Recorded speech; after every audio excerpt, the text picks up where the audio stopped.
أرحب بكم جميعا هذه الليلة باستضافة الدكتورة أسماء بن رمضان جامعة أيوان من الولايات المتحدة الأمريكية. ويشرفنا هذه الليلة أن يكون معنا الدكتور صادق معاون مدير عام دائرة البعثات والعلاقات الثقافية من وزارة التعليم العالي والبحث العلمي. دكتور صادق ممكن تفتح الجلسة؟ السلام عليكم.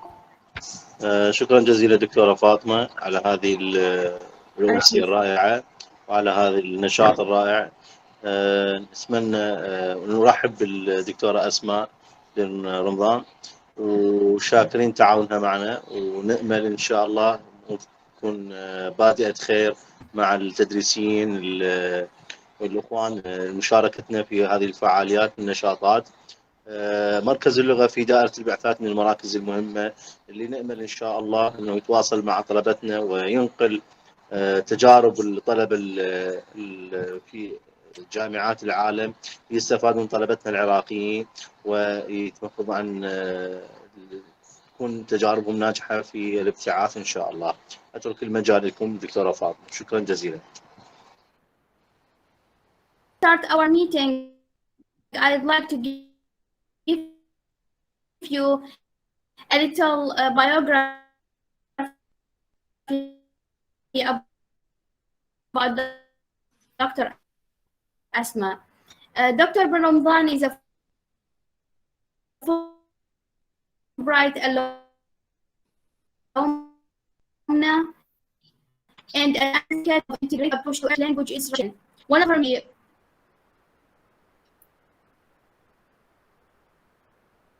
for international research in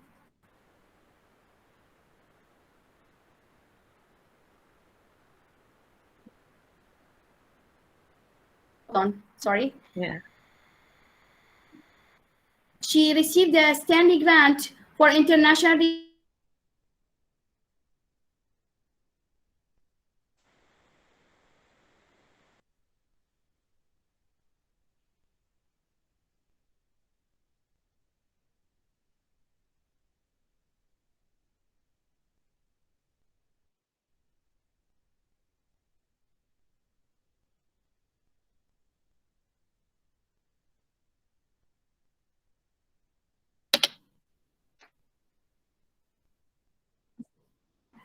I'm sorry, I think I was out of connection and now I'm back.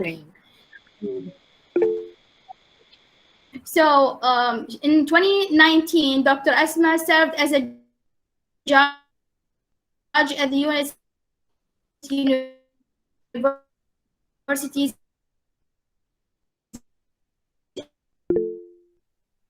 Arabic Debating Championship in Harvard University, organized by Qatar Debate Center in the United States of America.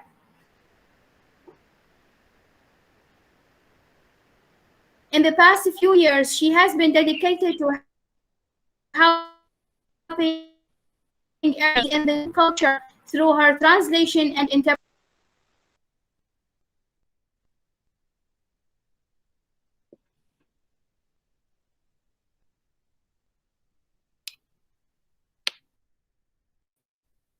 Dr. Fatima, can you hear us? Because it's cutting a lot. Very nice to meet you all, even virtually. I have the pleasure to join and to be invited to be the first guest speaker. And I hope that my experience can be just like giving you some help about maybe picking up something for the future or going abroad, doing something with the Ustad Sadiq. So Dr. Sadiq, inshallah, there will be like something I can help with too for the future.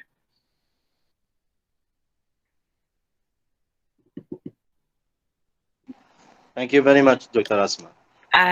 Okay, well, do you want me to start? Like, does anyone have a question? Maybe that way, you know, I can just like start talking, answering questions in general about like my experience or anything you have. So, yeah. Yeah. You can start with the experience. What you started in the USA, Okay. and yes, What and did I do? what's that? Yeah. Sure. So Dr. Fatima said, I am a Fulbright alumna. So I came with the Fulbright scholarship in 2010. So she was also a Fulbright alumna with me during that time. I came to the University of Iowa. So by that time, the universities, they pick you. We don't have options to pick the university. So I was picked by the University of Iowa. I came here as a Fulbright language teaching assistant. I was required to teach Arabic language. So I taught Arabic language classes, and also I took English classes at the same time here. So it was like methodology in teaching and just like American like culture classes. Then after the Fulbright, I stayed here. I applied for masters in ESL and foreign language education. So ESL stands for English as a second language and foreign language education. So I did my master's here, then my PhD as well. So it was all like with the University of Iowa. And I was teaching Arabic at the same time. So my scholarship was to teach Arabic. What else? So I don't know, like if you I can show like a couple pictures. So when I came here in 2010, first of all, I had two orientations. So the first orientation was in Cairo because I had to be like, you know, having a whole like workshops about teaching Arabic language by the author of the book, like Al-Kitab, Mahmoud al-Batal. And then we came to New York. So we had another orientation at Columbia University in New York. So I was like thinking about sharing like a couple pictures. Let me see. Here. So let me try to share some. Yes. So this one was at Columbia University, so in New York. This is when we just like got here, like to the US. So we had orientation 4 days. People were like from all over the world. So basically we had also another orientation about teaching, the assignments, how we, you know, a lot of workshops, but at the same time we had a lot of cultural events. As you see, like we were all like wearing something traditional from our countries. So there's like, you know, from like Indonesia, we had like, you know, Korea, like people are Russia. So we had people like from all over the world. Can you see? This is Turkey. So this was like basically in New York, like when we had the orientation. There are like so many like different events. So we had like a lot of cultural events as well. Like, you know, we were trying to celebrate everything and share each other's cultures.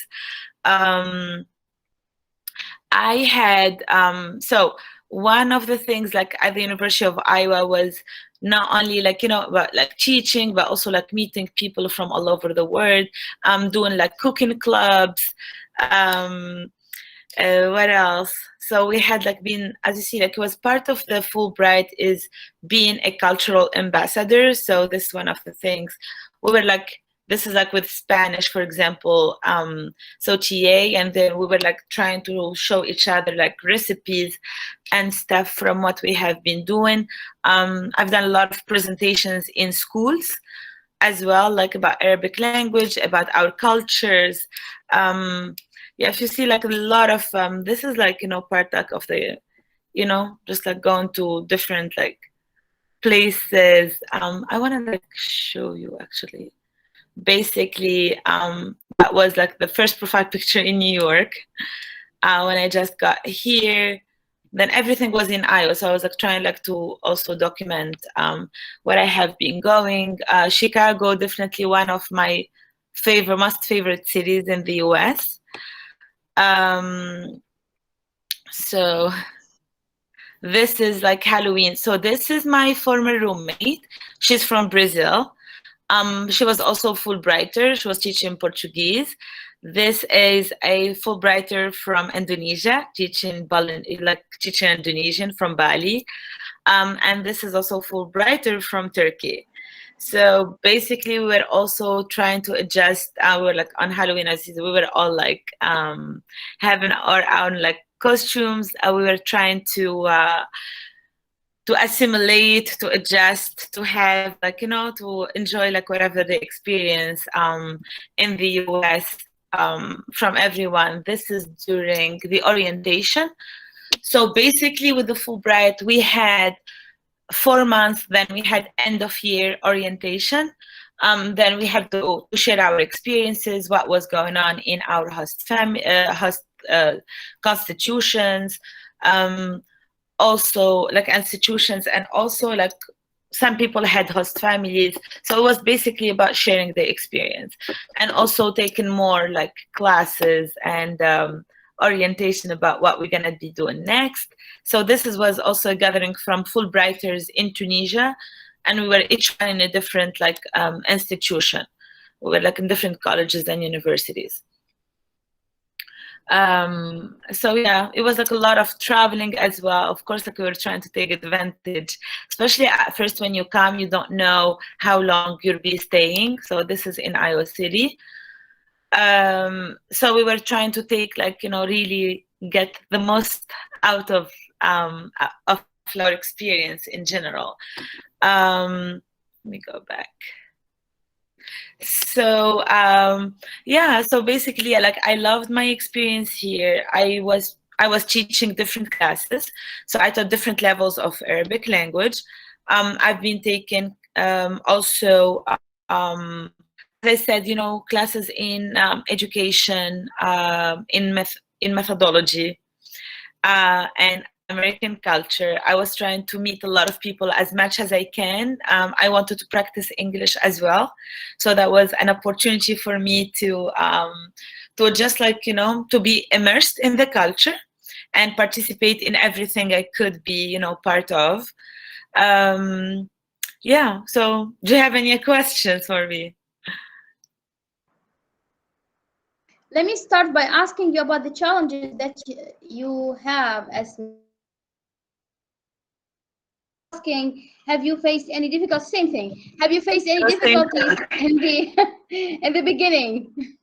At the beginning, to be honest, I consider myself being very lucky, because I've had already people kind of, you know, were waiting like for the new Fulbrighters, a lot of volunteers, professors, people working for the university, they were already you know, taking care of us before even we came to the US. So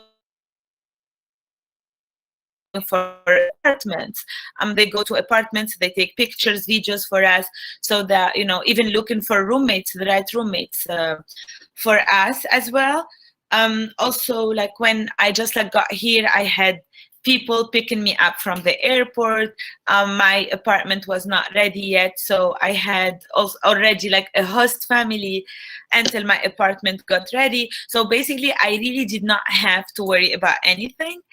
And so I had also like the people taking me, like I needed to do like set my bank account, getting a SIM card, having you know, like even the university ID, you know, like of course, like when you just like go, you're like completely lost, you don't know anything. But at the same time, the nice thing is that I had people really coordinating everything for me. So I was like in the emails, okay, will this time like work for you? Tomorrow we're gonna go do your, like, for example, you know, settle, like we're gonna set your bank account. Okay, we'll pick you up at this time. They will take me to the bank, take this.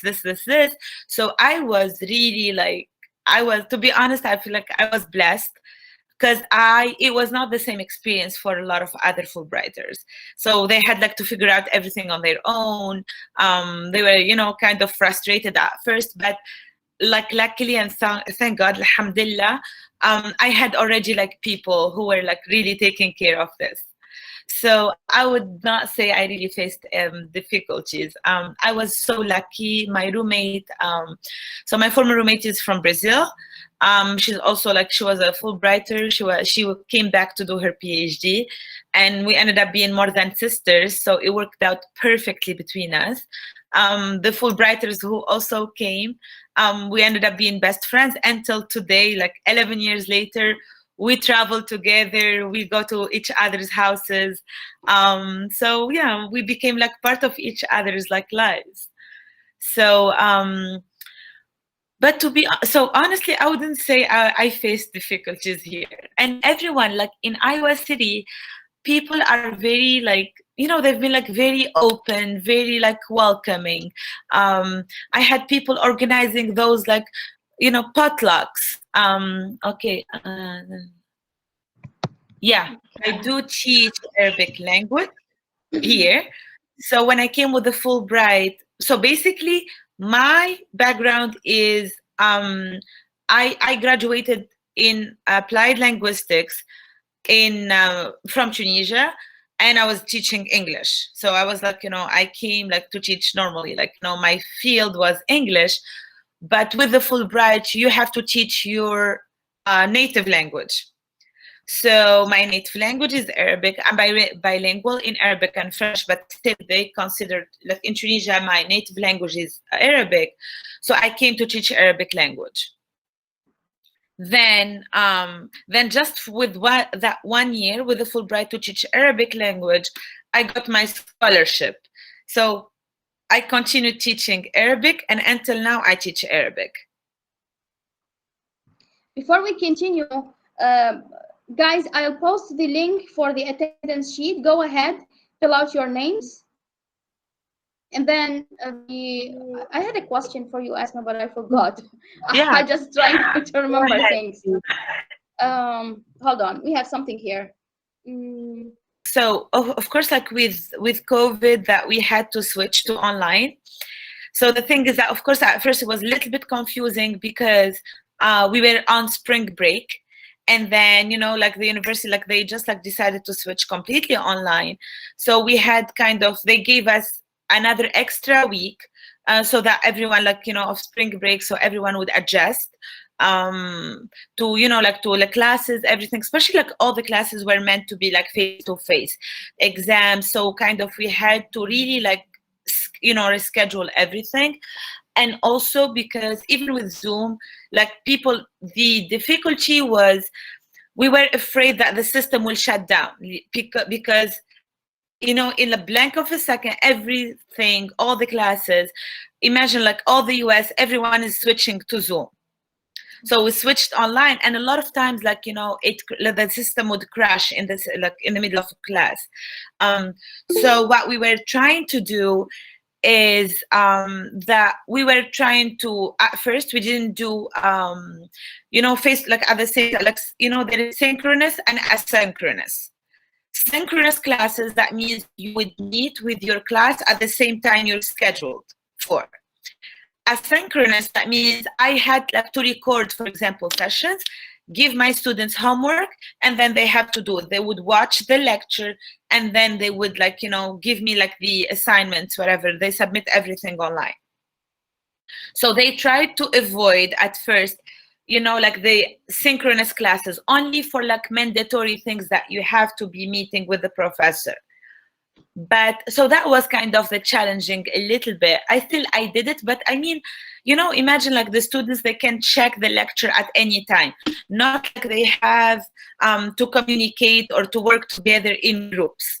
So I was trying still to put them to partner the students, like they would work on their own, they record for me and they send it.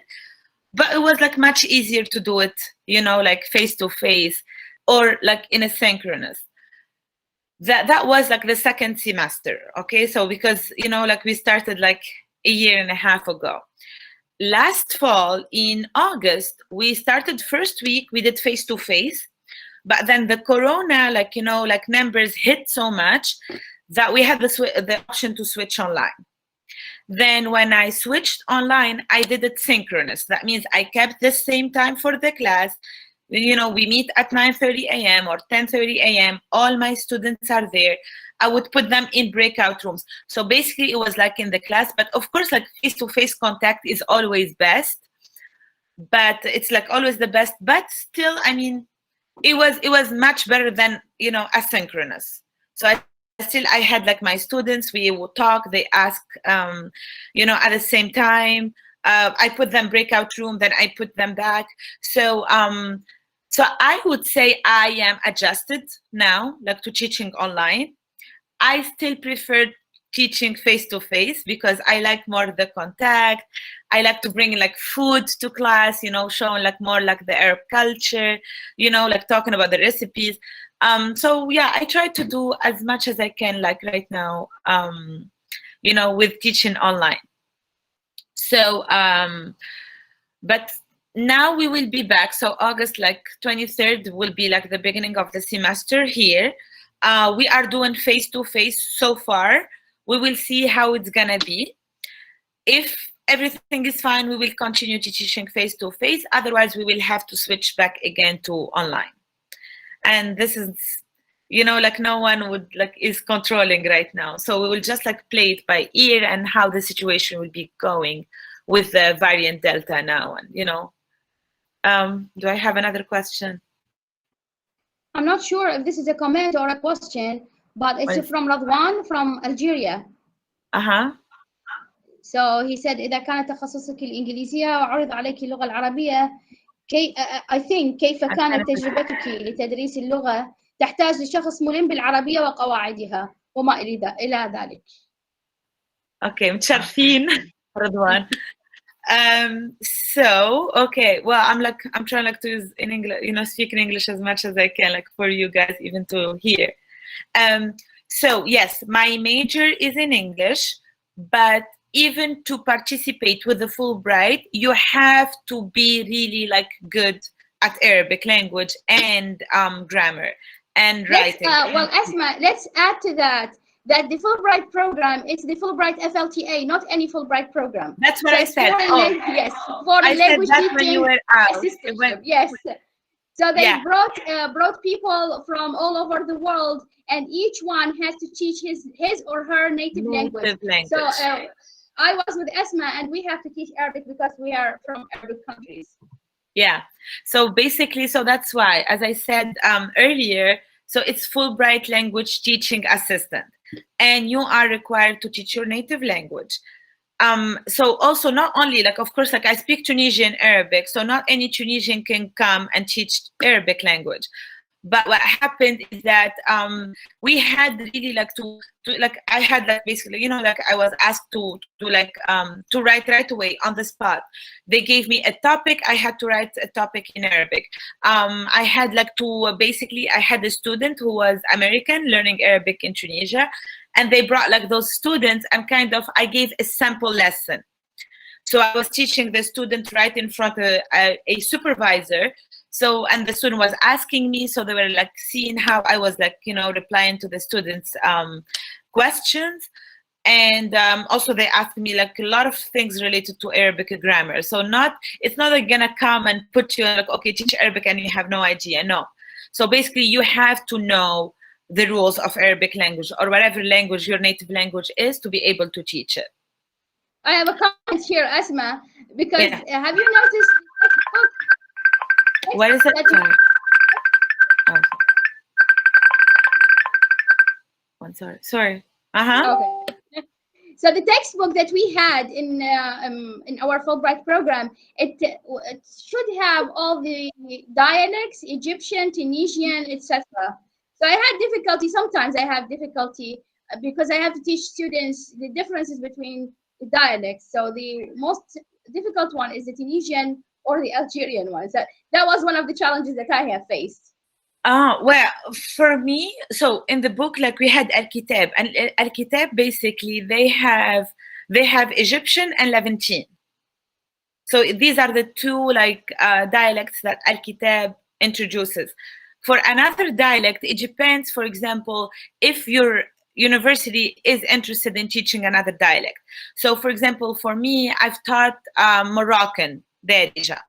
I am Tunisian, but I went to Morocco. I wasn't speaking Moroccan, but I had to go during the summer to Morocco. I did study abroad program in Morocco. I lived with a host family, and I just I learned. It's close to Tunisian, but still not Tunisian. So I had to learn Moroccan, and then I went back and I taught Moroccan, like Darija. But I do speak the other dialects. Like I am fluent in Levantine, and I'm fluent in Egyptian as well. So that's not, and I am also offering here dialect classes. Like I'm offering like Levantine, I'm offering Egyptian, and also like I taught Moroccan Darija. So to be honest, that was not a challenge for me. It would be a challenge for me maybe to teach, golf, for example, but I would just like go and learn it. And I'm pretty like good like with the accents in general. So I just like would be listening more, and I try to talk more to native speakers. Anyone else have any comment or question? While we are waiting, let me ask you, was there a difference between your experience as a Fulbrighter and as a PhD student? Well, definitely yes. Because as a PhD student, like with the Fulbright, I only was required to take 2 classes, and you choose the classes you would like to take. You can take them as easy as you want, or like more like challenging. But I was taking already, when I was a Fulbrighter, I picked like PhD level courses, so graduate classes, which was very good for me because I was able later to transfer these classes to my major. So it saves me time. But I've been teaching, honestly, so as a Fulbrighter, I was expected to teach only 1 class per semester. But then later, as a PhD student, I was teaching 2. So I was teaching 2 and 1, like 2 in the fall and 1 in the spring. And I was required to take 3 graduate classes. So it was much more work. But well, I was in the same setting. I didn't go to another university to study or anything. So I was already like familiar with the program. It was new classes, but I was already like, I knew people, so it was way easier for me to adjust. But it was more work, much more work. I would have been like, maybe like sleeping 4 hours a day. So to be kind of in my classes, grading, taking classes, I had classes that would, in 1 semester, I have to read 11 books. So 11 in 1 of the classes. So 11 books, a lot of like writing, exams, papers. Like by the end of the semester, all the papers are due same time. So I had like sleepless nights, but it was worth it. Well, good. Now, what is the thing that surprised people the most about your culture as a person from Tunisia? For me, to be honest, so of course, like there are a lot of stereotypes, about being Arab, about being Muslim, about and this is one of, I feel like, it was like one of our goals as Fulbrighters to be also cultural ambassadors. Yes. So it was more like to introduce our language that, and of course, like that, you try to show people not everything they see in the media, it is like that. And you are completely like a different, like you come from different, background, different like way of thinking. Also, like there are people, they think, of course, like coming from like, I'm coming from Tunisia, from North Africa. Oh, you're not black. How come you're not black? And then, so people were like surprised about everything. Like, thinking, oh, we come from third world country, ride camels. Like there are people like this, like literally like ignorant, oh my God, like you have water, you have tap water. So yeah, I mean, basically I'm like, yeah, we have like, better life than you guys. So honestly, like the family and the culture and like the bonding, and like you show people food. you know, like a lot of people were surprised about how delicious our food is. You know, also like being open, just like, you know, being like very social, meeting people, trying to be, you know, like being understanding to other cultures. And I mean, basically like my second year, my first year I lived with my Brazilian Fulbrighter, like alumna. The second year I lived with the Brazilian and also the Indonesian Fulbrighter. So basically in the house, and we lived together for 5 more years, the 3 of us. So it was like to finish the master's and PhD. And then, so the 3 of us, I was Muslim. My my Indonesian roommate, she's Hindu, and the other one, the Brazilian, is Christian. And the 3 of us, basically everyone, they tell us, oh, we can do a research about you girls, like, you know, like a whole, like how we were bonded, we were sisters, and there was no, you know, we were open to each other's like cultures and religions. And in Ramadan, when I'm fasting, they wouldn't eat in the, you know, they were like even avoiding to eat in the house. And they were like even switching their schedules, that they would eat with me when I'm gonna break my fast. That became their dinner time. So I tell them like, we do it with the family and stuff. So they became, that was our dinner time, became like, you know, the Maghrib time. So they were like there. We were like really supportive to each other, and that was amazing, like for me. Okay, we have 2 questions here for you. First one from Romdhane. ما رأيك يا أسماء بين طرق تدريس اللغة الإنجليزية في دول الشمال الأفريقي بما في ذلك في تونس وبين ما موجود في جامعات أمريكا من خلال تجربتك، وما هي الوسائل لتحسينها في الدول العربية عموما? Let's answer this question first. Yeah, sure. So, okay, well, teaching methodology really changed. Like, you know, it's completely different. Basically, coming from Tunisia, the teaching was like basically more grammar based. So it's a lot of like memorization of, you know, like a grammar, a lot of like repetition, a lot of, there was no really like enough room like for speaking. Even like I came, you know, like my major was in English, and I did like, you know, 4 years, like I was like in applied linguistics and everything at the university, but we would be like 120 people in, you know, like, you know, like all of us in like one like room. Right? And then you don't even get the chance to speak at all. Like basically maybe to ask a question, take the lecture, take notes, you know, the professor would come. It's basically lectures, take notes, just like you're running to take notes, and then, you know, you leave, and that's it. And then later you're gonna have just like maybe you're tested like, you know, oral exam, but you never had the chance to speak, you know, really like the language. But here it's completely different. Here it's more like integrative, like a lot of speaking, a lot of you know, like here, like you have to use the communicative approach. So this is one of the main things, is communicative approach. Like it's not about like, yes, you do teach grammar, but you have to use the grammar in, you know, while you are speaking.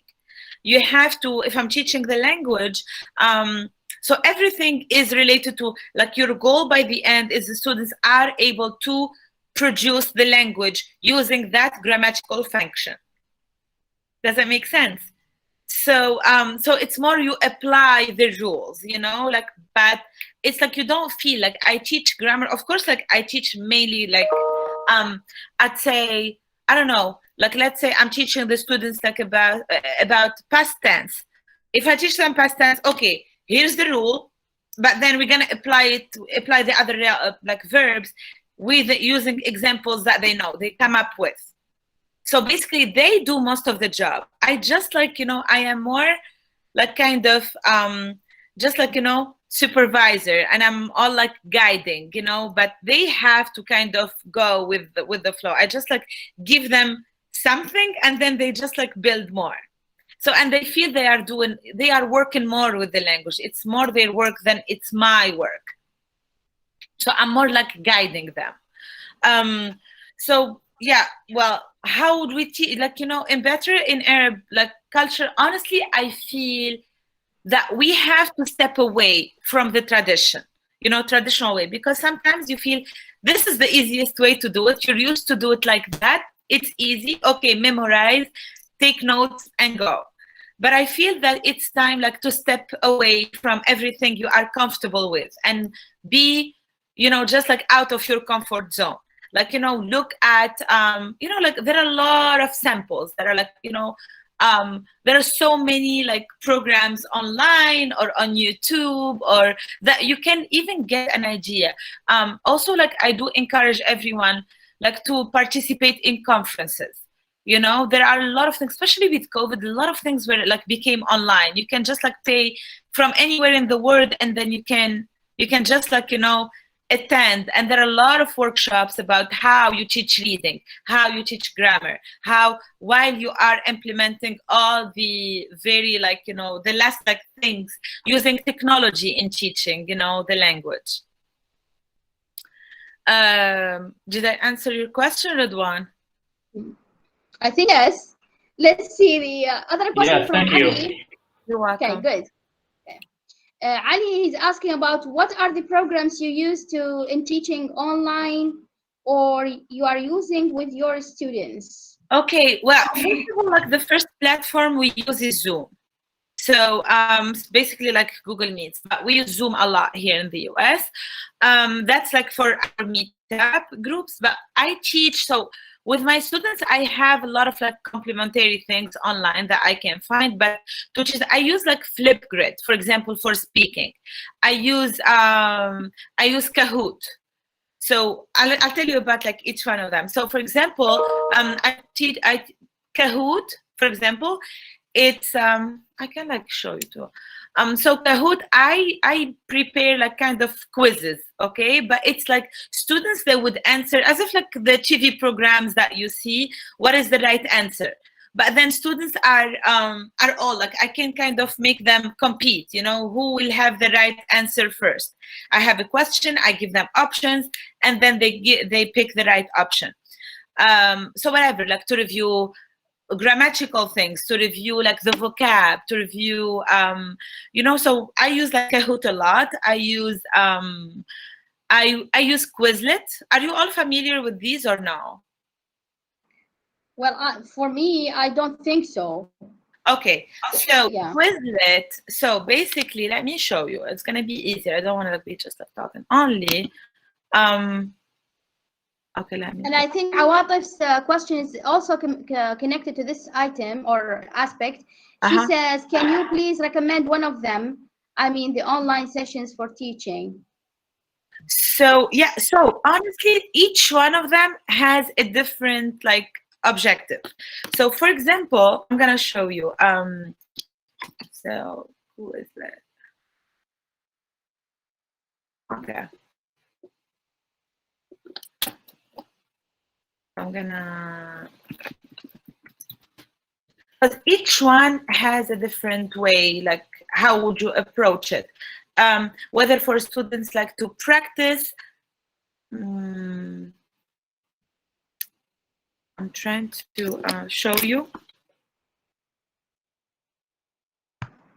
Just something that came to my mind, Asma. I know that the university is providing everything for staff and teachers. So Zoom, I know that they pay for it because here we have only 45 minutes because it's personal. So just out of curiosity, are these programs free or are universities pay for them? So for Quizlet, so for Zoom, the university pays for it because like you know, it's not limited, like it's unlimited time, unlimited like number for the students, you know, to have them. So that the university pays for it.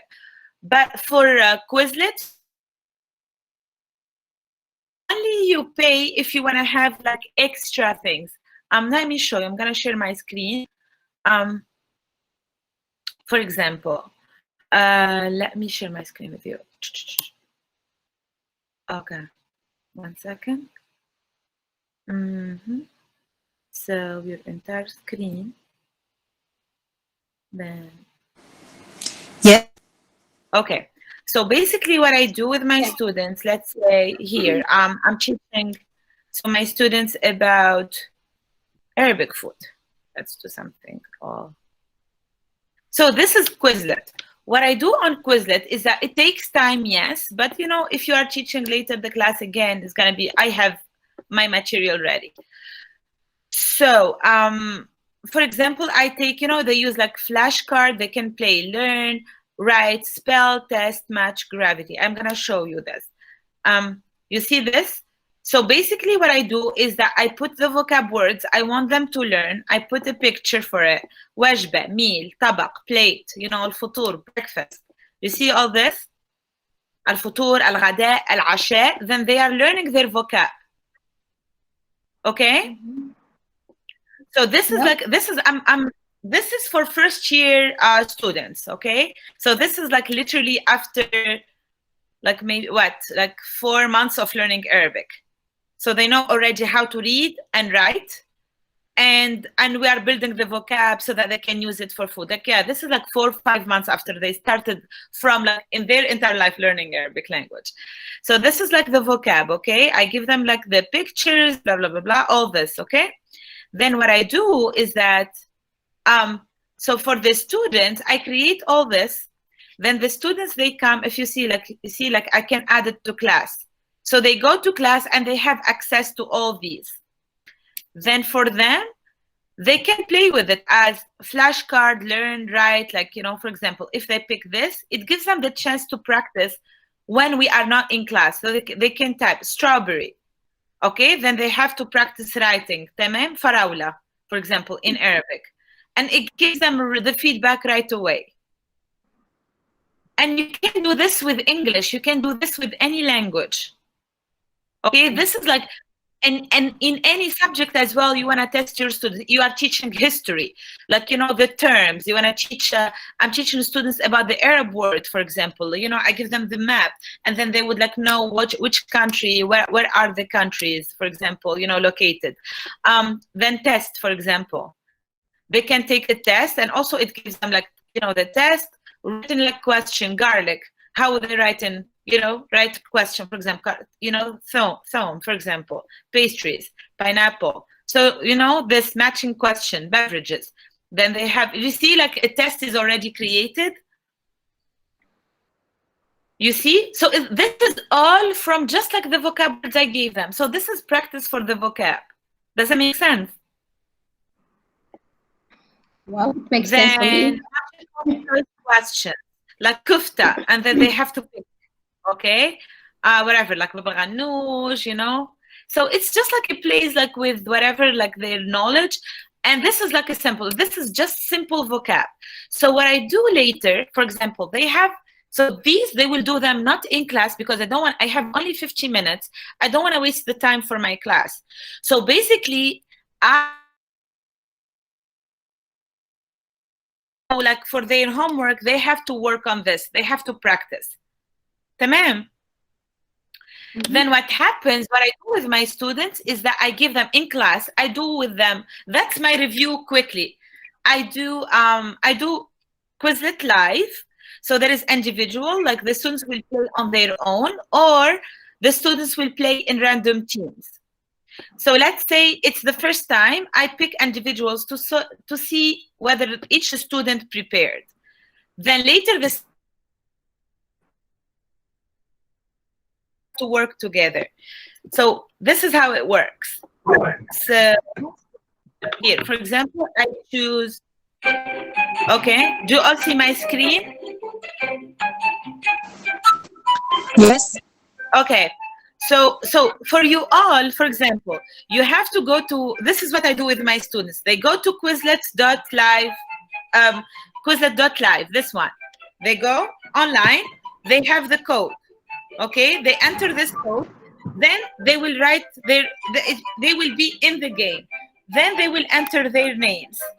Once they are all here, then they will access the game. Does that make sense? You can try it if you want. Just like any of you on the phone, just go Quizlet.live.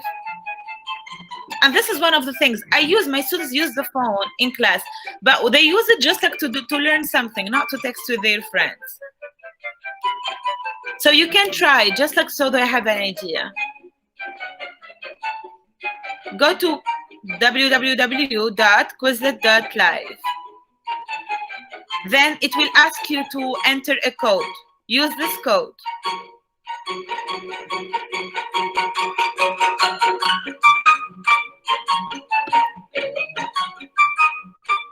Did anyone try? I'm trying. Okay.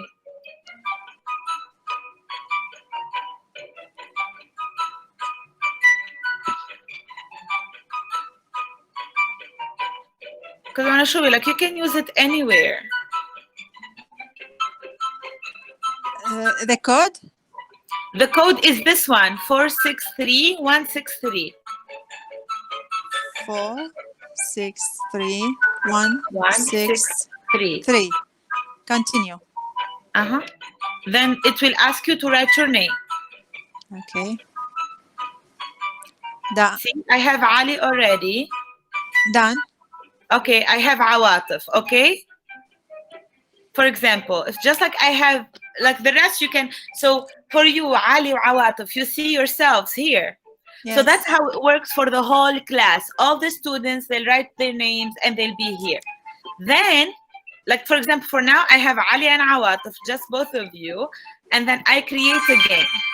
Okay, then now, and I did it like separate, right? So now, yes. Awatif, she'd be yes. competing against Ali. Does it make sense? This is like how I do it with the students. Then I'm gonna start the game. Good. Interesting. It's interesting. You see the picture, and then you have to put the options. And then I have now Ali and Awatif, and you have to play.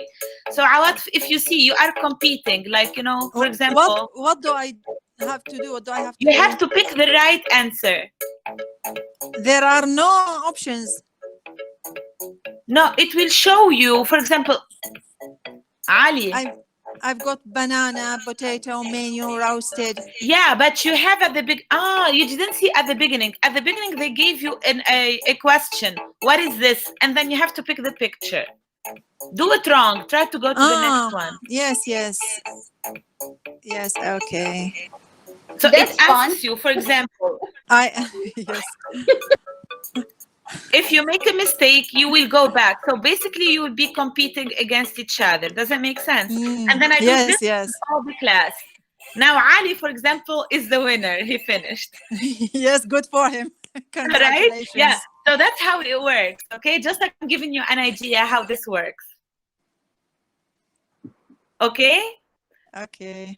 So basically, this is okay, so this is just an idea like how I do it with Quizlet. This is when you play against each other.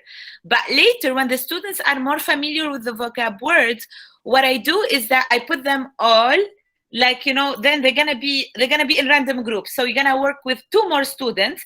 One of you will have the right answer. One of you will reply. So if you don't have it, you don't touch. Otherwise, your team will lose. Yes. Does that make sense? So this one, like you and Ali against each other, but later you can be working with other people. One of you will have the right answer. So basically, it helps you to work in like groups.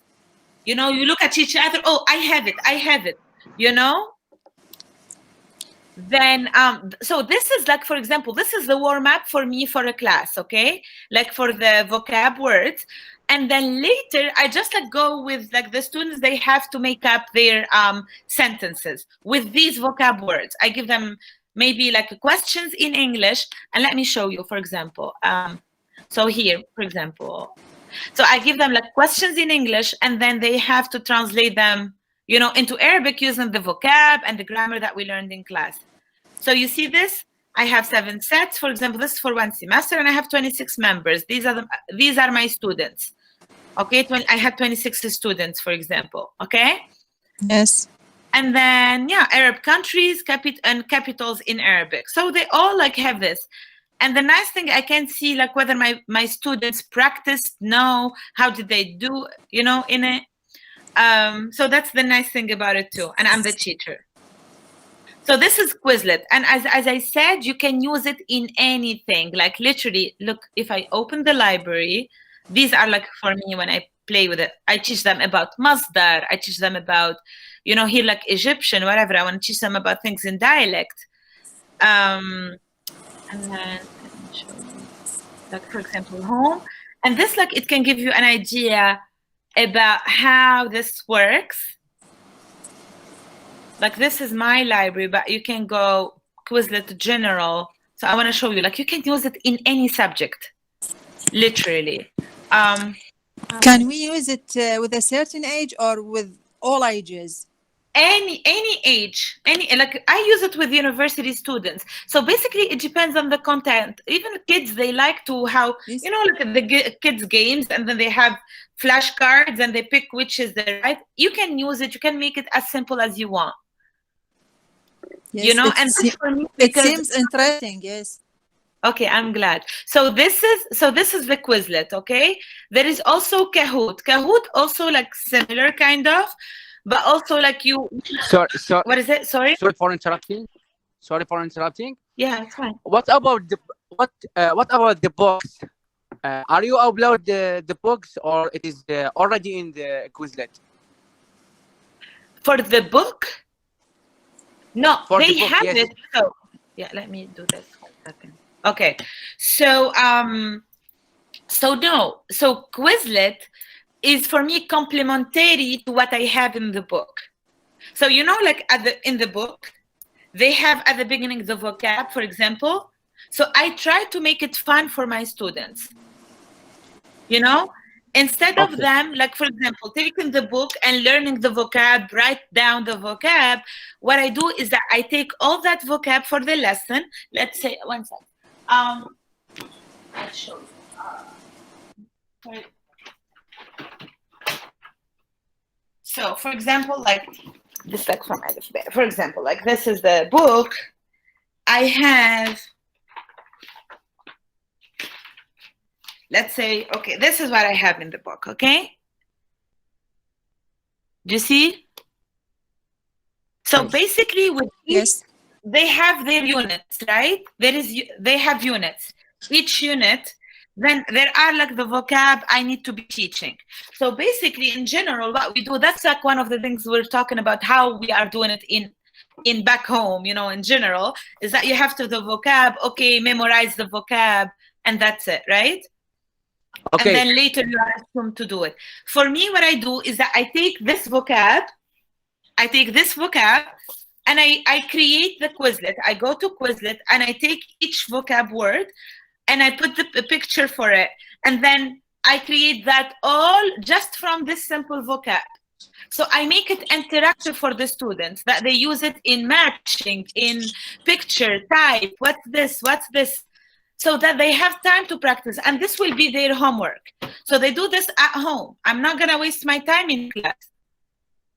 And for me, when they come the following day in class, they are already familiar with the vocab words. And then I do this Quizlet live. So they compete against each other in class. I tell them, okay, if you are always, like 3 times, you are among the first 3, I will give you extra credit in participation. Does that make sense? Okay. I understand. I understood everything. But the books, are you uploaded as a PDF, or you create it in your own?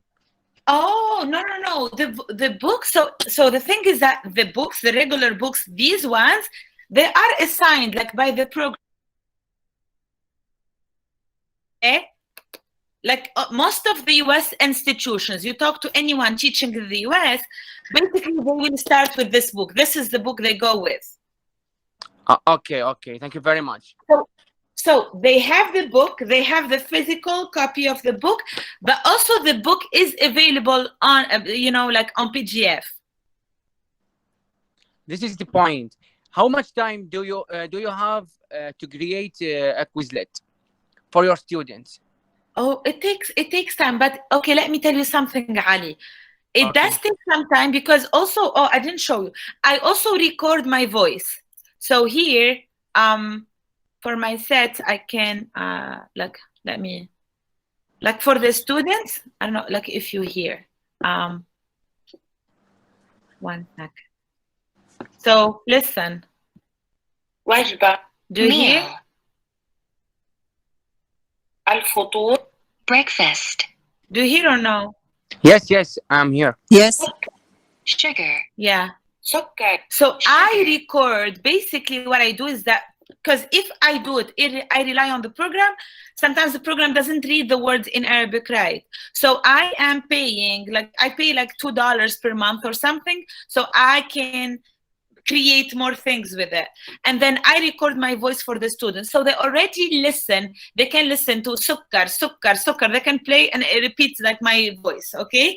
They see it in Arabic written, and then they can hear it, whatever, like, you know, like whatever, kitab, tabaq, whatever it is. So they can keep clicking and then it would repeat for them. So I recorded my voice. How long it takes? It depends on how many vocab words I have. But it can take me easily, like, you know, for example, for one lesson, it can take me 1 hour easily to create this. But yes, it takes time, but I mean, for me,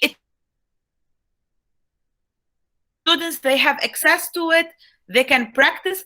And let's say next year, I'm teaching, like, for example, like this year, I'm gonna teach the class again. So basically, this is ready for me now. I'm not gonna waste my time again on this. Thank you very much. You mean you were prepared for one time? And yeah, you have to prepare it for one time, and then it's your account. You create the account. You are the teacher. Oh, okay, thank you very much. For me, I'm using the Musa book. Are you heard about it? What is it? The Musa book. Are you heard about it? No, I haven't heard about it. The Musa book. Musa book, yes. It means it has a lot of features, pencils. We have everything we need in a class, face to face, I mean. So, yes, it is very, very, very nice. I hope in one time. I'll check it out. Is it online available? It is available for 14 days, just trial material, and it is for 1 year paid. It is expensive, about $300. Oh, okay. I'll take a look at it. It's interesting. No, I haven't heard of it. Okay, it is very, very interesting. I use it with my students. Oh, very nice. Thank you. Thank you for recommending the Musa book. The Musa book. I will, if we are in touch in the future, I will send you a picture of. With pleasure. Okay, yeah, I'll send you the picture of the program and how how can we use it in the future. That's perfect. Thank you so much. Yeah, I would appreciate it. Yeah, so that's for so that's basically, there is also a Flipgrid. This Flipgrid is really, really, really nice. So this is one of the things. So they are here. I'm gonna write down. So there is Quizlet. There is Kahoot. And these are the ones I would really recommend. And Flipgrid. There are many other things, but here, Flipgrid. Am I taking a lot of your time? 1 second. No. Don't take your time. We are enjoying with you. Thank you. So let me show you this one. This one is also great if you are teaching any language. It applies to anything. So let me show you. This is more for speaking. So I'm gonna show you how I use Flipgrid with my students. So basically, this is, let's say I taught them the vocab, I taught them the, you know, they're familiar. We use, like, you know, they know the grammar. I use it like the practice, whatever, grammar point or like vocab, and you see how I do it in my class. And this is one of the things, for example, I'm telling you how it's different here. Okay, I'm signing in.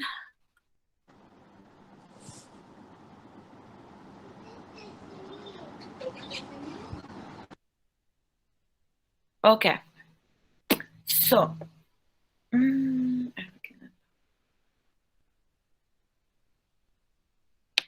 so let me show you. Let me share again my screen. Your enter screen.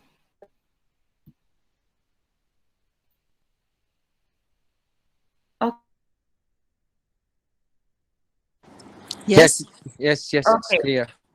Okay, so this is Flipgrid, okay? So Flipgrid, what happens with it is I create topics, okay? So this, again, this is the first, you know, like this is like what I just started with my students. So these basically like 3 months later, students like started work, okay? Started like speaking Arabic, okay? Here, okay, introduction, for example. I want to show you. So this is like the second semester.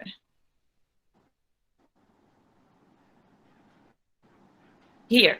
So welcome to our classroom. Great. Okay, now introduce yourselves in 90 seconds.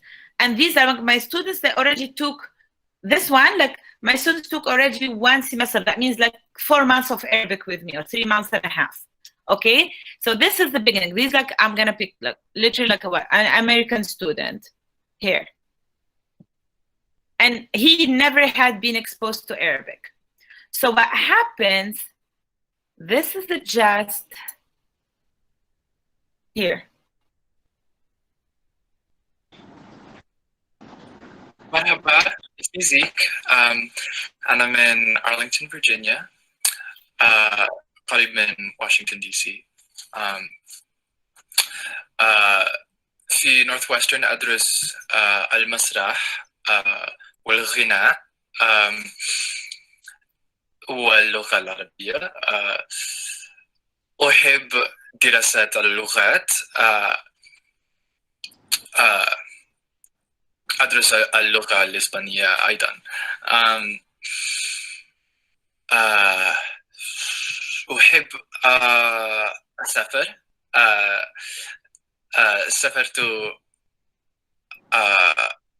سافرت إلى اسكتلندا العطلة العربية أنا في غرفتي في بناية شابرد هول في شارع اليونيفرسيتي بليس طيب مع السلامة. So this is literally 3 months later they started learning Arabic.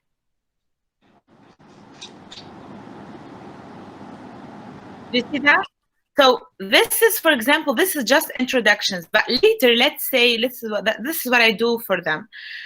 Just introductions, but later I was telling them, okay, you know what? Like here, I'm gonna pick this, for example. So for example, I give them here. So I give them like مرحبا يا شباب, for this week's topic, I want you to tell us about a typical day in your life using the time في الساعة, don't forget using عادة, في يوم, أستيقظ, أنام, use as many verbs as you can, آكل الفطور, أفطر, I have a break or I eat breakfast, آكل الغداء أو أتغدى, تمام? So things like that. And then the students, they have to give comments to their colleagues after, like they have to listen to 2 at least. Does that make sense? Okay, it means a short paragraph about their day. Yes. So they have to speak, okay? Like for example, yeah, they have to speak about it. Not writing. No, I do writing with them in class, but Flipgrid, the nice thing about it, it's basically for videos. So this is the point. Yeah, this is the point. It's speaking. Remember, like I want to work on their speaking too. Writing, I did give them a writing activity as well. Does that make sense? Yes, yes. It's very nice. Okay, look at this. So this one, for example, like later, that was just introduction, but later for all the topics, I tell my students, they have to listen to 2 at least of their classmates, and then they have to give them a comment. Okay, they have to comment for their student, like to their classmates. So it's more like interaction, and I make them listen to their, you know, like colleagues. So for example, now let me go up. Oh, come on. And Okay, the comments here. will be on video also, right? Yes, yes. So here, so it's more interaction but using videos. And these videos, the students will do them during the weekend. So even during the weekend, I make them speak and listen to Arabic. Does it make sense? Yes, yes, the two skills in one video. Exactly. Here.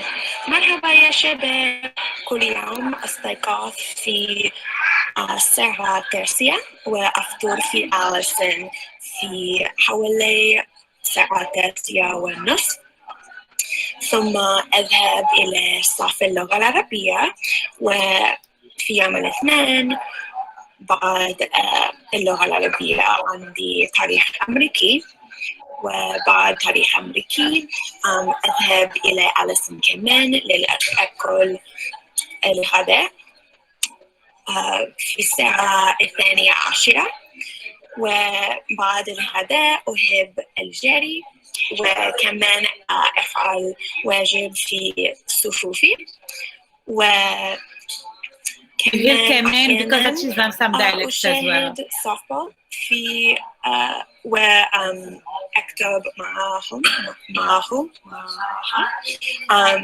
في الديلي، ولكن ليس كل يوم. She's a journalist too. Like she's studying journalism. حوالي 6 أو 7 وأنام في حوالي 12. السلامة. Okay, do you see this? And then I ask like the classmates, like her classmates, they have to reply. Does it make sense? So see these, like they just like reply to the video. I think is it her replying? It's more attractive than face to face. And the students take their time, and you will be relaxed when they are speaking. Exactly, and they do it. They take pictures. You see, like they take pictures, whatever, you know. And then, as I told you, like okay, there's no pressure on them. No pressure whatsoever. No. And then later in class, they will feel comfortable about, you know, like about speaking in class. You see, and then look at this: 50 views, 50 times they watched her. You see, so I can't see how many times they watched. I know, like my students, for sure, they participated. Does it make sense? Yes, yes. And then the other thing I can give, so usually I give them also like, you know, I give them comments on their videos. So I give them feedback about her speaking, about correct, like her, you know, like a grammar or anything. So also like I give them feedback. So yeah, so that's what I do, basically. 6 comments. Yeah, I want to see. Yeah, so basically that's what I do. Very difficult. But they get used to it, and that's like the nice thing is that they really, you know, here left feedback, response here. So here, for example, I left feedback, but export data. Yeah, you previously left feedback. So whatever, I left feedback for her to correct her, you know, English or her Arabic or whatever, something she has been doing. So basically, and they get comments as well. She has like her student, you know, her friends like commenting. So yeah, that's, and you see like they're having fun with it. Like, okay, these programs, are you discovered by yourself? Yeah, so basically these, not like, what I do is that I go, as I told you, that's like my my recommendation is that that's Flipgrid. Like a lot of people, they can do so many things with it, with this, you know. So for this, did I stop sharing? Let's see. Okay, cancel. So these basically, that's why I told you, I really encourage you to go to conferences or attend things. Like, you know, like for example, I'm doing this now, you found out from like this from me. And then, you know, and then you can be using, you start using this, and then, you know, you see how it works for your class, and you start like, you know, telling your colleagues about it. So basically you just like, it's people talking about what they are doing, sharing what they are doing in their classes.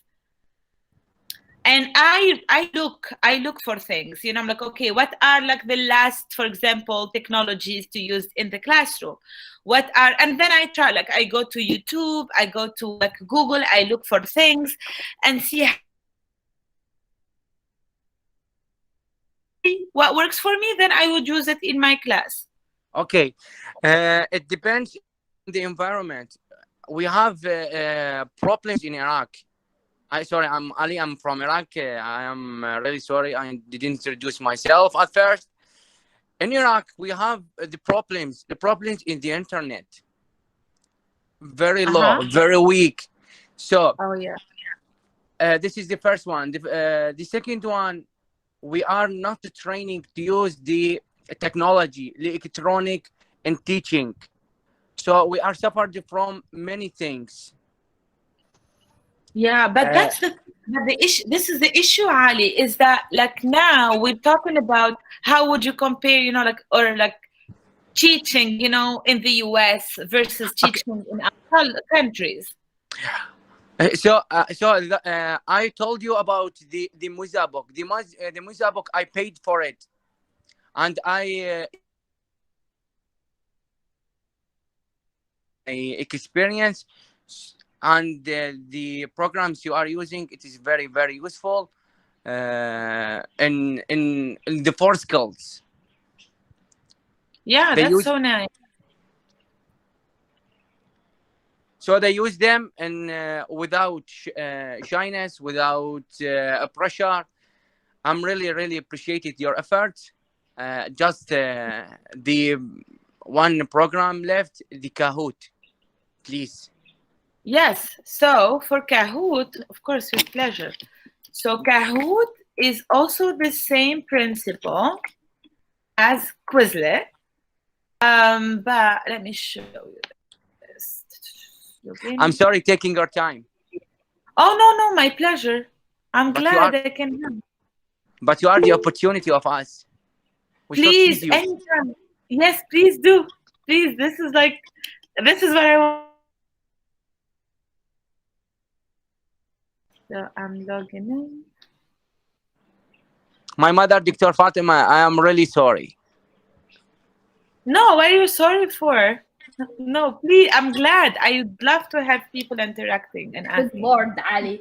Thank you very much for your comment. I'm happy that you are benefiting from the meeting. This is what we want. So this is Kahoot, okay? So same. So this is like create.kahoot.it. Then there are like formative assessments. Okay. So see, like it's a free. You can have. There are different, like of course they offer you like to do something professional, VIP, blah blah blah. I'm doing the free version. So you don't have even to pay for this. Then you have my Kahoots, okay? Here. So for example.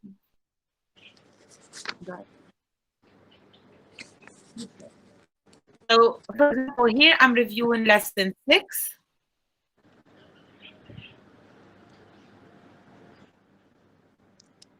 Okay, see, I have 70%. The students, they got 70% correct. I have 8 students playing. I have 13 questions. Does that make sense? Like I told you that. Okay, so this one also you create a game.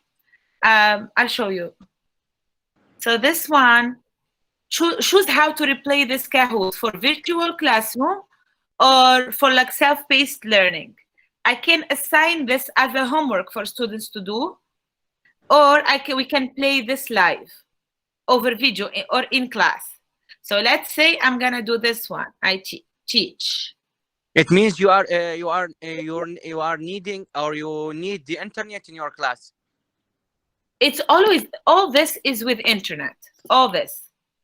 So students, they have internet on their phones. They do it on their phones. It's not like on computers. In our schools, in our schools or in our university, we don't allow students to use their mobiles. It's rules. We should follow it. I think Asma means to say that you don't have to use the internet in class. Students can do that when they are at home or whenever they are. That's what I mean. You can assign it. If you can do it in class, okay, but in class, in class, it's more interesting. No, definitely it's more fun. Definitely it's more fun in class or if you are teaching online, because let's say you are in Iraq, I am in Tunis, I am in the US right now. Still, we are all on the same time. We are on this. If you have access to like player versus player or team versus team, I'm gonna pick like classic player versus player. So it's the same like idea. You go use your phone, Ali, Awatif, whoever like wants to try. Okay. So just go to www.kahoot.it. It's written here.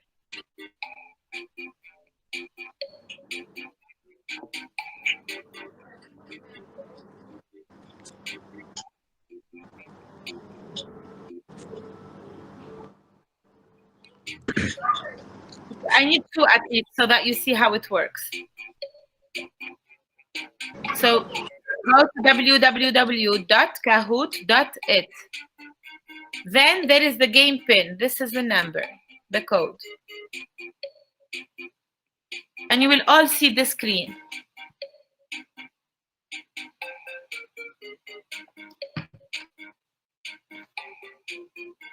I have Ali. Do I have someone else trying?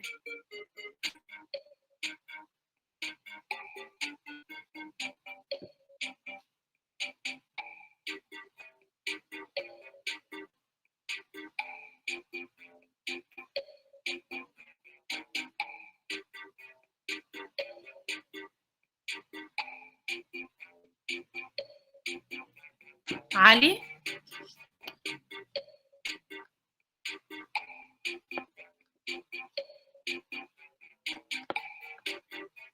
Okay. So who do I have here trying?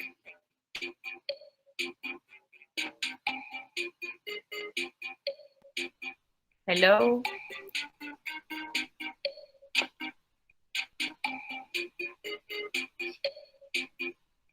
Fatima?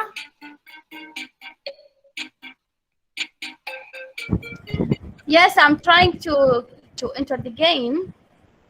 Okay, so yeah, I just need yeah, so let's do www.kahoot.it. It's on the screen. This one. Yes. Then it will ask you to give the game pin. Well, I couldn't find anything to. It gives me choices about photos, pictures, images. No, not yet. You just have to do this. You have to write your name and I will enter you in the game. Hold on. Okay, now I have Fatima and Ali. I can start. I just need two people so that I can show you how. Sorry, I need the pin again, please.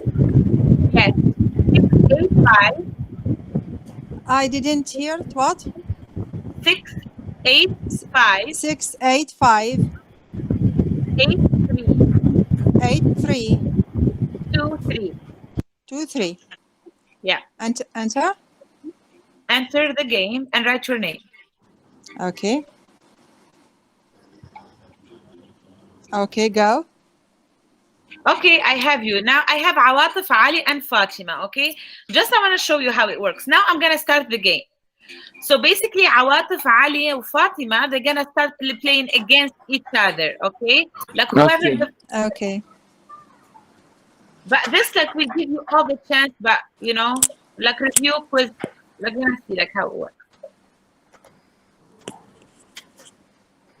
اختار مصدر فعل يشعر به. هاي عربي راح تغلبنا الدكتورة. يا عربي مصدر يشعر به المشاعر به الشعور به. Hold on, Asma, I have only shapes. I don't have any words in front of me. Yeah, I've got shapes. You see here in the screen. Look at the screen, Fatima, the one I shared with you. Hold on. Okay. هختار أنا اختيار خطأ. It's fine, so that you see how it works. لازم نروح المربعات. Okay, this is point. Well, I have to navigate between the meeting and the game. Good Lord. But you cannot open the whole, like you can. Time's up. You can go to the next. Yeah, but you see how it works. So basically, all look at my screen, the one I'm sharing with you. Yes. You can open another tab, Fatima. I am with you, but I'm opening another tab. So if you open my screen, you can see it. I don't Well, it get says time's up. It says time's Yeah, up that's for me. fine. Yeah. Yeah, this is the first question. That's why. Okay. So Okay. now, that's like, for me, it's a review for the chapter, okay, with the students. Now, Okay. and then you see, I have like Tanya, Ayman, okay, whatever, like, is playing. مصدر فعل يذهب إلى.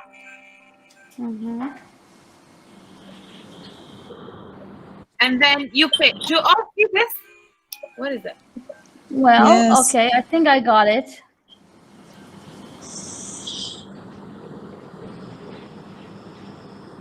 Incorrect.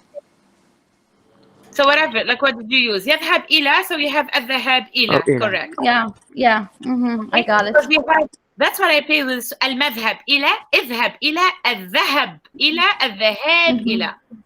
So they have to pay attention. Okay, this is how it works. Can So we switch it to English? No, but the thing is that this is I'm teaching Arabic, and this is review for my students. I'm showing you how I'm doing this. Okay. How much time? Yes, how we much are- time do you have study Arabic? How teaching Arabic? Sorry? How much time are you teaching Arabic? Oh, I've been teaching Arabic now for 11 years. Oh, this is the point. How much time do you use the computer? It takes a lot of time. It takes a lot of time, yeah. And I keep, so this even, I keep creating every time, every year, I keep adding things. And I learn new things, I just use it. I learn about a new program, I would try it. This is the point. Are you updating the information? Always. But the thing is that I am the one, see, it's under my name. I created this, so I can edit anything I want. Does it make sense? Look, I can edit the name of it. You see, I can whatever do. Anything Yes. I want to. So I can edit anything. I can edit the questions. I can edit anything I want. Basically. I hope you will be the dean of the university. Inshallah. No, I love it. I love it. And it's like fun for the students. That's the thing.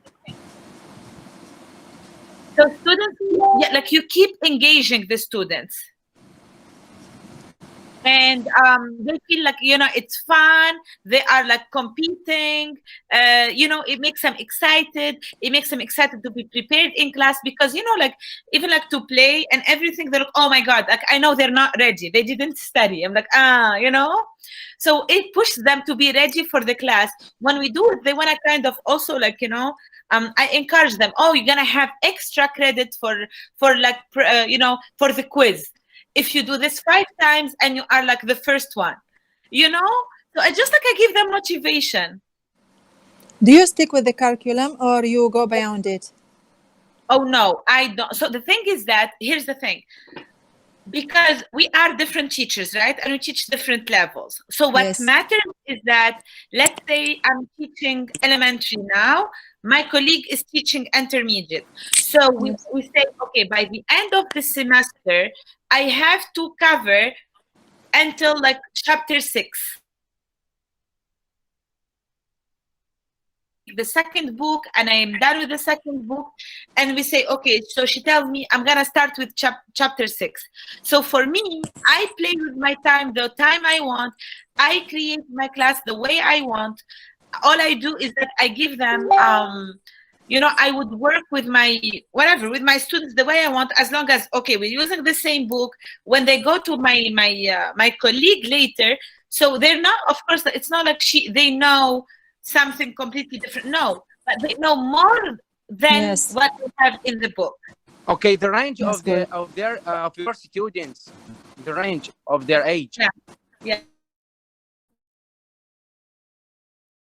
from like 17 years old until I taught students who are in the 50s. Oh wow. But mostly my students are undergrad and grad. So basically, my students are between 17 and 24. And also I have students in grad school, so they are like in 28 and 30. But God will help you. Thank you. So yeah, but the majority of them are undergrad. But I have also like people who are independent. Like I taught someone who was like in 53 years old. The number of the students in your class, the range. So I have 20 per session. Per session. I have like 18, 19 per session. Like the maximum is 20. Okay. What about the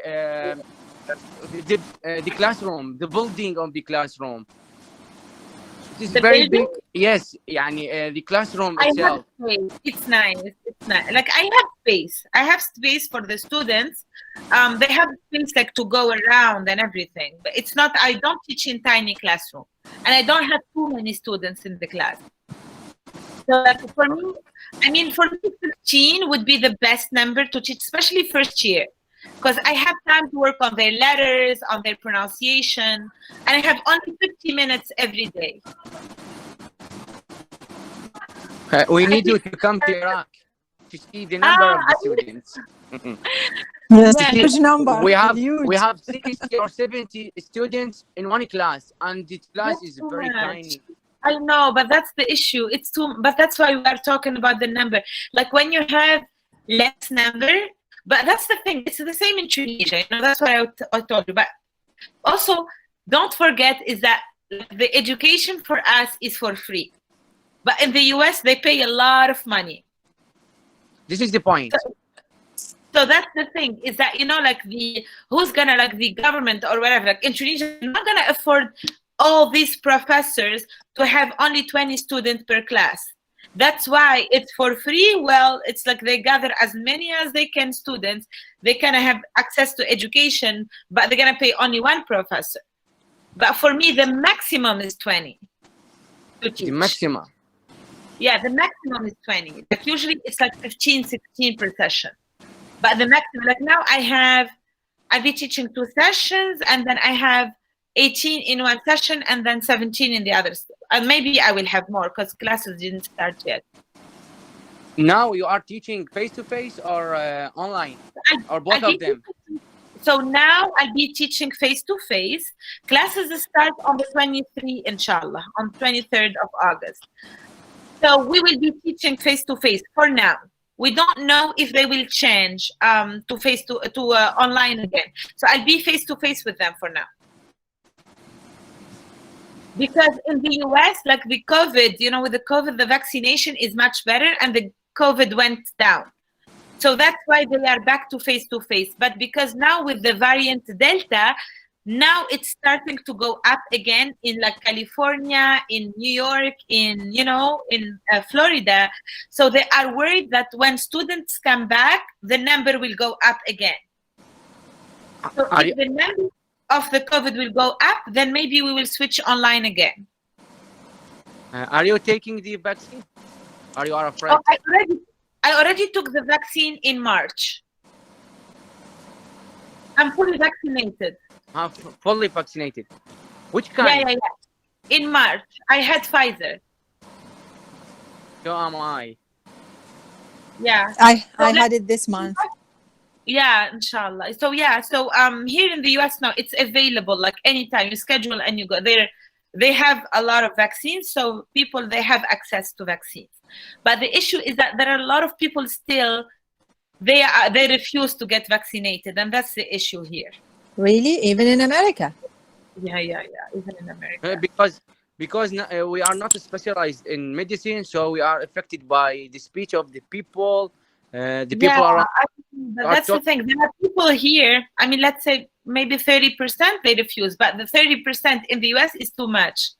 So that's why they are still like very, very contagious.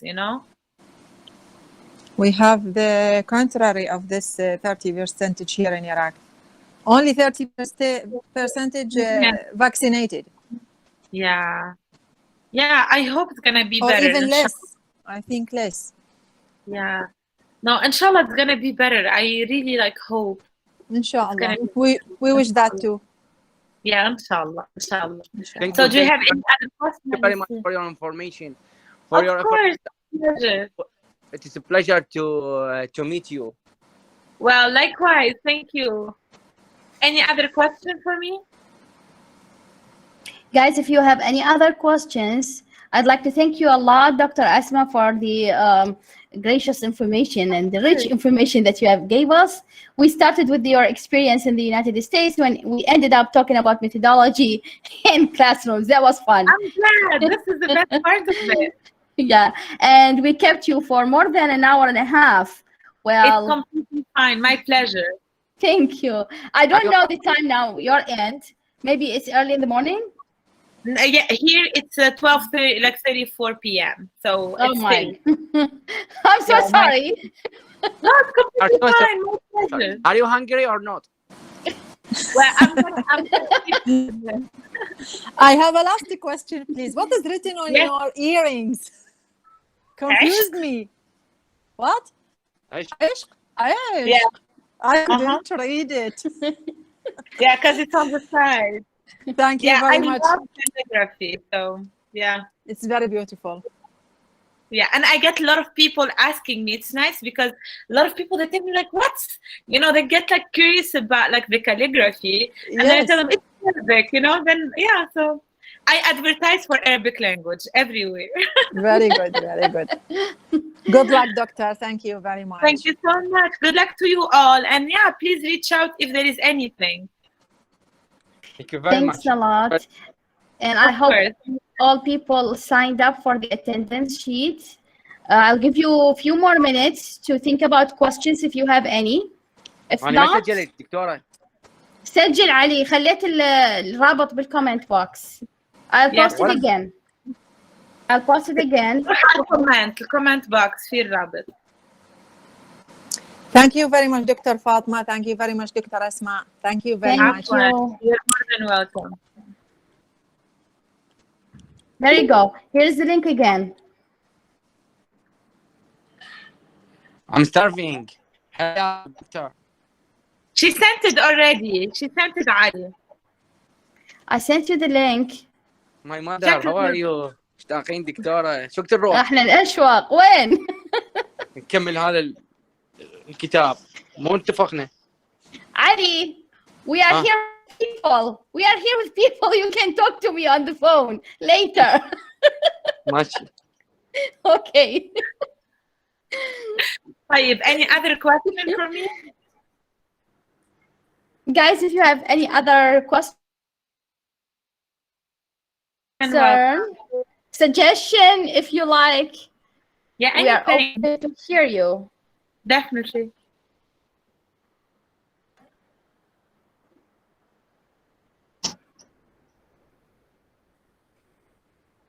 We're good?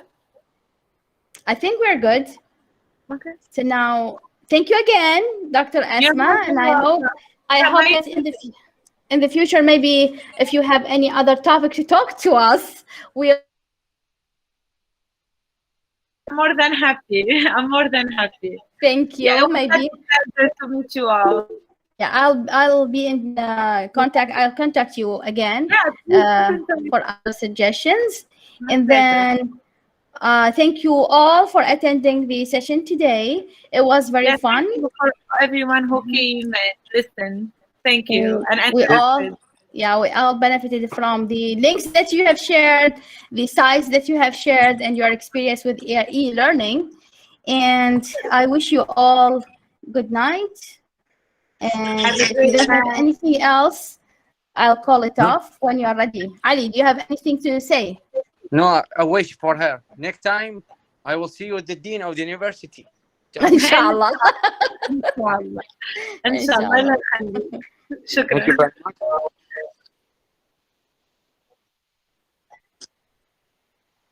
Thank you. Thank you, so much. I'm glad it helped.